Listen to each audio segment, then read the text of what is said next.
You know, I forgot this was happening already.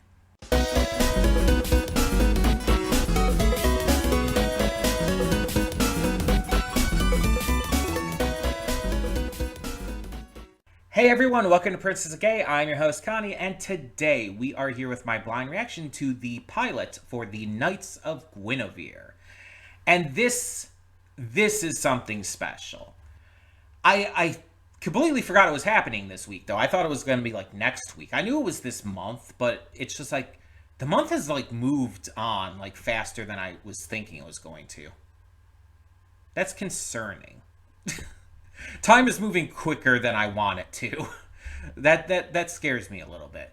But speaking of scaring me a little bit, we have the Knights of Guinevere. This is what seems to be this sci-fi semi-horror series that is on Glitch Productions. It is the same group that has made such hit animations such as Murder Drones and The Amazing Digital Circus, though this one is helmed by Dana Terrace, the creator of The Owl House.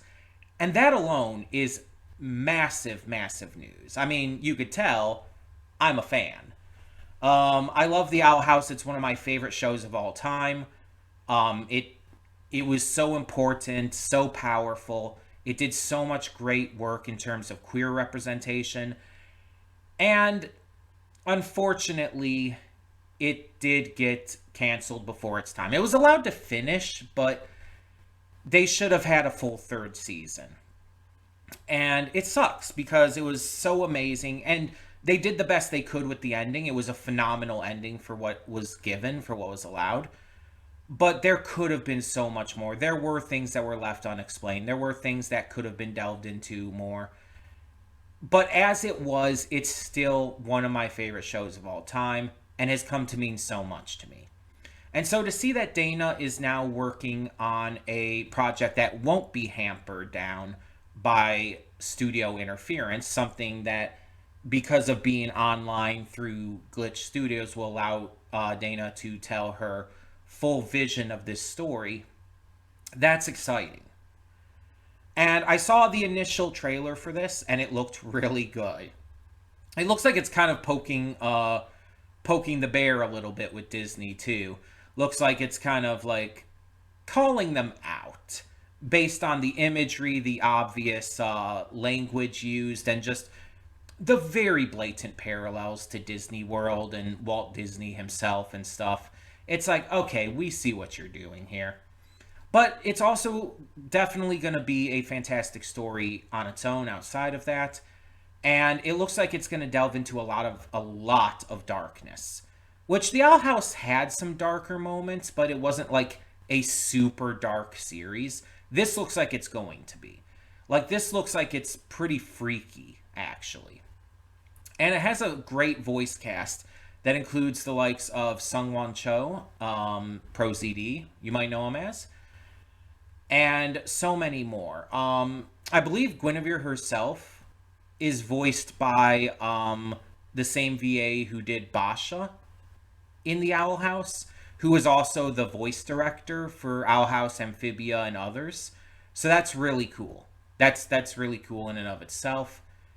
And I'm just excited to see this new project. I'm excited to see what more Dana can do. Because it's like, animation has been so good in recent years.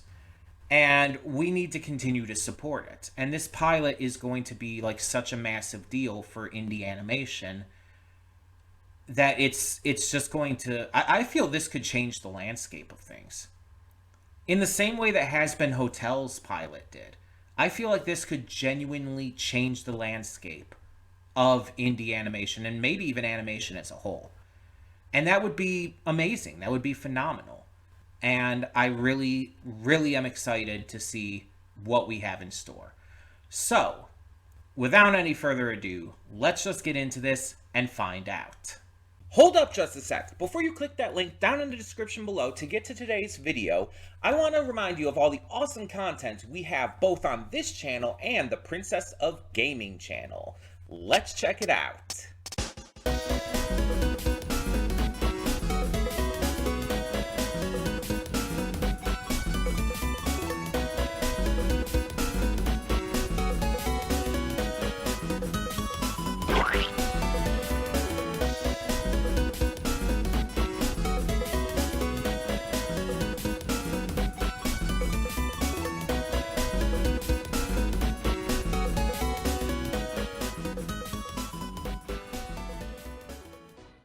And we are back, and we'll begin with spoilers in 3, 2, 1, now.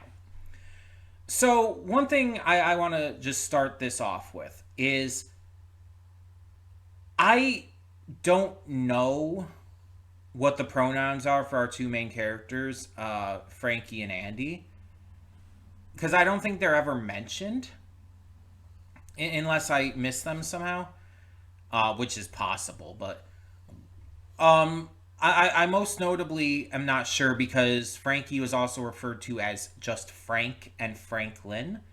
So I'm genuinely just unsure.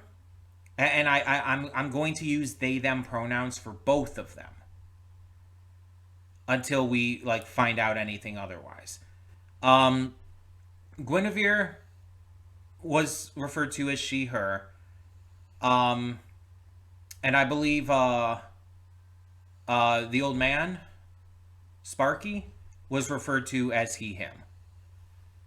Um and then I'm assuming Olivia and Orville are she her and he him respectively. But for our main characters, I just really don't know, and I don't want to assume here. Um, and so I'm not going to say anything just yet. I'm not going to assume based on how they look or whatnot, or their voice actors or whatnot. Because we know Dana Terrace is, very obviously accepting of the queer community. I mean, part of it as well, but yeah, it's one of those cases where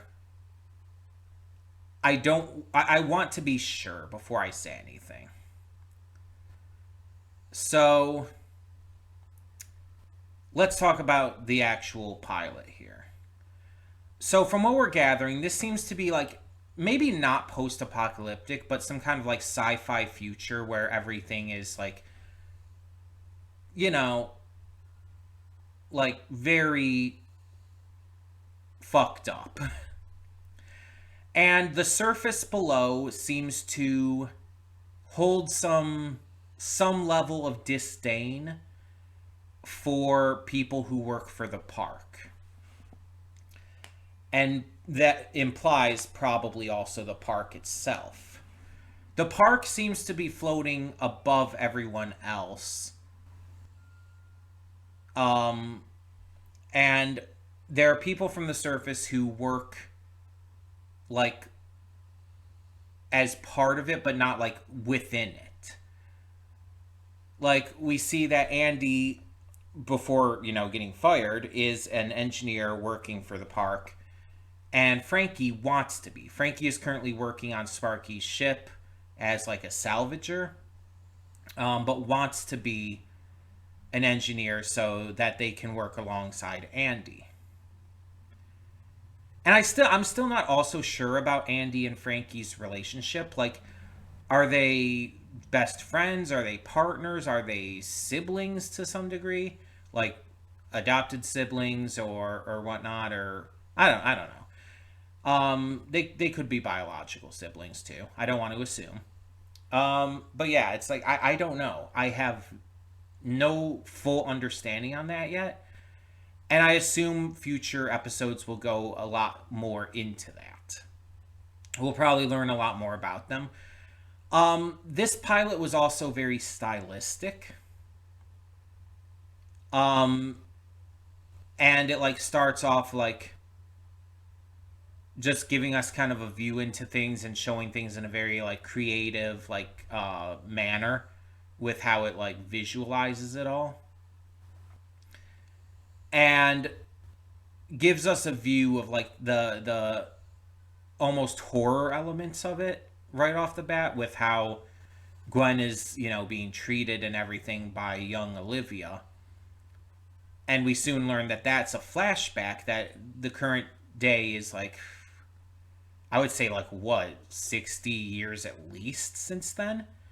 Because Olivia is currently like old and bedridden.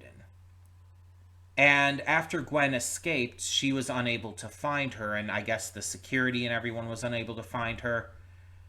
And so, like, it's been a long time. She looks quite old, and she was like, what, maybe like 10 or 12 initially.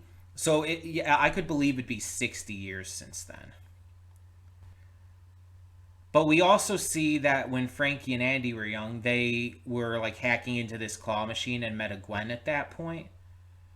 Um, and because the Gwens are like connected via this hive mind kind of situation, the Gwen that is currently there recognizes them. And we can see, even though it seems like Gwen is not doing well at all, because of the escape attempt clearly didn't like go too well. Although she has remained like away from Olivia for all this time, so I guess it technically was a success. But you could see that she was actively working to save Frankie and Andy. And you even saw at the end where it's like Frankie was seeing like kind of the Gwen of old within her. And so that's really curious because right now Gwen as we see her is still broken down and messed up. Um we need to still get her fixed before we can communicate and learn stuff and everything. And it seems like Andy and Frankie are, up to the task for that. And Sparky, after some convincing, is allowing it to happen. But yeah, it's just going to be very interesting to see how this develops and to see what we learn about all of this. This definitely gave us a lot to look forward to, though. You can tell with the animation and the character designs, by the way, that this is Dana Terrace. Like, you can see the expressions of the Owl House in these characters. You can absolutely see that. Even though the characters and the art style technically look slightly different and more mature and whatnot, the expressions still show bits of the Owl House in there. And it's great to see like some of that goofiness in how they react to each other, especially Frankie. I saw a lot of Luz in Frankie. There's a lot of those same goofy expressions and like when like Frankie's like not answering Andy's question at first and like kind of looking to the side, it's like, oh yeah, that's a very Luz reaction. And I mean that with love, obviously. I adore Luz. But yeah, I'm very curious to see how that continues to show up as well. And and I'm just like really interested in this darker story being told. Obviously, we're seeing like a lot more like android blood, but still blood. Also, the android blood is blue, and it just reminds me of Detroit Become Human. The video game Detroit Become Human also had androids who have blue blood, which would power their biocomponents. So it's like, huh, that's a weird comparison to make. But I mean, I guess they're both sci-fi stories that. I mean, this is very clearly just like Detroit Become Human did, going to delve into the humanity and everything of Gwen. So yeah, Detroit Become Human, that was its big thing, like the humanity of these androids. So that's exciting because like I'm not a huge sci-fi fan. I've talked about this before. I prefer fantasy most of the time, but there are occasions where I really do get into certain sci-fi stories. Honestly, Detroit Become Human is one of the best examples of that because that is like actively a sci-fi story, but is like my favorite video game of all time. So, um, yeah, it's just on occasion. It just depends on the story, depends on how it's done. So I really enjoyed this so far. It's got a lot of potential, but it's just starting to show its hand. We got a lot of room to work with, and hopefully it'll continue to impress. I really like our characters so far. I like the art and animation. I like the soundtrack. I like pretty much everything about it. Don't know what the release schedule is planned for this. It didn't say anything like at the end there. Um, I assume it's gonna be like all of Glitch's stuff, where it's just like whenever. There will be a new episode whenever, like Amazing Digital Circus or whatnot, um, which I'm fine with. I'm completely fine with that. There's a lot of stuff to react to, so whenever new episodes come out, we'll just get to those when they do, as soon as possible, as they do, of course. But yeah, I'm very, very, very excited for more of this. This has definitely met the expectations I was hoping for, and I can't wait to see like what more kind of like enemies we'll have to face. Like Sir Arthur was already pretty crazy, and I feel like they could do a lot more crazy than that. But I do like the kind of like medieval kind of theming with it. That does also help because it kind of, in a little bit of a way, it combines sci-fi and fantasy for me. um, yeah, this was great though. This was what I was hoping for. Dana is definitely showcasing that they're very much willing to like go a lot further with this series now that they have a lot more creative control, and that's fantastic. That's definitely what we want. Like it's just it's got so much great potential. So tell me in the comments below, what did you think of this pilot for Knights of Guinevere? And yeah, thank you so much as always for tuning in. For now, I'm Connie and I'm signing off. See y'all next time.